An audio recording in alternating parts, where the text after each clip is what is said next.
गंवार सास। ममता ने अपने बेटे को पढ़ा लिखा कर बड़ा आदमी बनाया। अब वो शहर में अपने परिवार के साथ रहता है।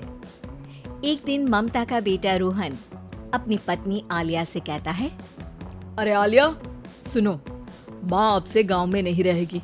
वो हमारे साथ यहीं रहेंगी शहर में। उनका कमरा आज नौकर से बोलकर अच्छे से साफ करवा देना।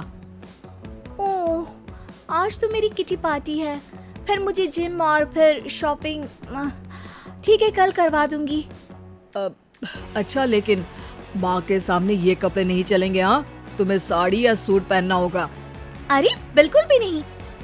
मेरे मम्मी पापा ने इतना पैसा लगाकर शादी इसलिए नहीं की थी कि मैं अपनी मर्जी के कपड़े पहन ओढ़ भी ना सकूं। अरे चलो, गुस्सा मत हो, लेकिन कुछ दिन तो माँ की खुशी के लिए कर सकती हो ना। लेकिन आलिया मानती नहीं। माँ आती है सिंपल सी साड़ी, झोला और चप्पल पहनकर। अरे रोहन, मैं इनके साथ कैसे रहूंगी? मेरी फ्रेंड्स क्या कहेंगी? ये तो पूरी गंवार लग रही है। आलिया, माँ गांव में रहती थी इसलिए ऐसी हैं। तुम आज ही माँ के साथ जाकर उनकी पसंद की शॉपिंग करवा देना। इनके साथ घर के अंदर रहना मुश्किल है, बाहर तो मैं कभी भी ना जाऊं। रोहन को आलिया पर गुस्सा आ जाता है। माँ, ओ माँ। हाँ बेटा।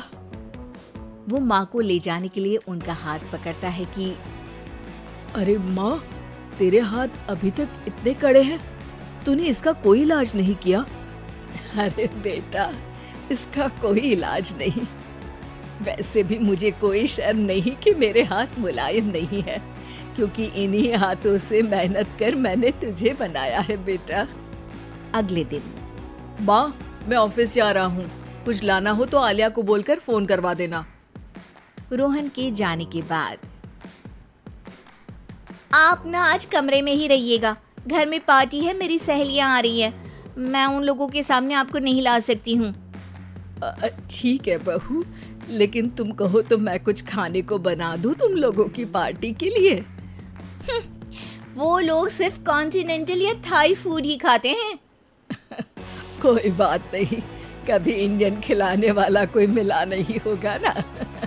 मैं बनाकर कमरे में चली जाऊंगी। जैसे आपकी मर्जी। आलिया के घर उसकी दोस्त आती है, पार्टी होती है। अरे वाह आलिया, ये क्या है खाने में? बड़ा ही स्वादिष्ट है यार, इसकी रेसिपी मुझे चाहिए। हाँ, और ये दाल, ओ माय गॉड, मैंने तो किसी 5 स्टार में भी ऐसी दाल नहीं खाई है यार। तू कुक को यहाँ बुलाना। अब आलिया घबरा जाती है। हाँ हाँ, क्यों नहीं। माँ जी, जरा बाहर आइए। आलिया की सास सिंपल सी साड़ी और गांव के अंदाज में आती है। अरे बहू, क्या हुआ? खाना पसंद नहीं आया क्या? बहू? अरे ये गांव से दिखने वाली औरत तुम्हें बहू क्यों बोल रही है? कौन है ये? वो हमारी नई नौकरानी है। सास बहू की बात सुनकर बहुत दुखी हो जाती है। वो सर झुकाकर जा ही रही होती है कि एक सहेली बोल पड़ती है। अरे कहाँ जा रही हैं माँ जी? वो उठकर उनके पैर छूती है। जीती रहो बेटा। क्या है ना, आपकी शक्ल बिल्कुल मेरी माँ जैसी है। पता है आलिया, मैं शहर पढ़ने आई और फिर शहरी हो गई, लेकिन मेरे माँ पापा तो आज भी गांव में रहते हैं, बिल्कुल इनके जैसे ही हैं। आप यहाँ बैठिए ना आंटी, आप सच में बड़ी खूबसूरत है और आपके हाथ का खाना तो लाजवाब है। काश ये मेरी सास होती।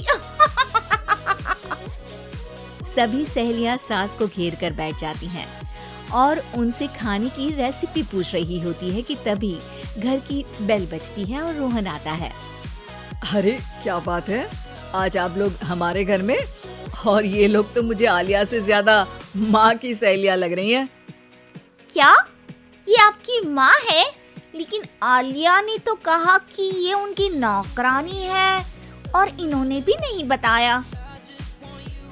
वो नहीं बताएंगी, क्योंकि उनके लिए बच्चों की इज्जत और उनकी खुशी सबसे पहले है। मुझे माफ कर दो, मुझे इन्हें तुम लोगों से मिलवाने में शर्म आ रही थी। कि तुम लोग क्या कहती। अरे अब तो हमें शर्म आ रही है कि तुम हम लोगों की सहेली हो। हाँ, जो माँ जैसी सास को नौकरानी बोले वो हमारी सहेली नहीं हो सकती।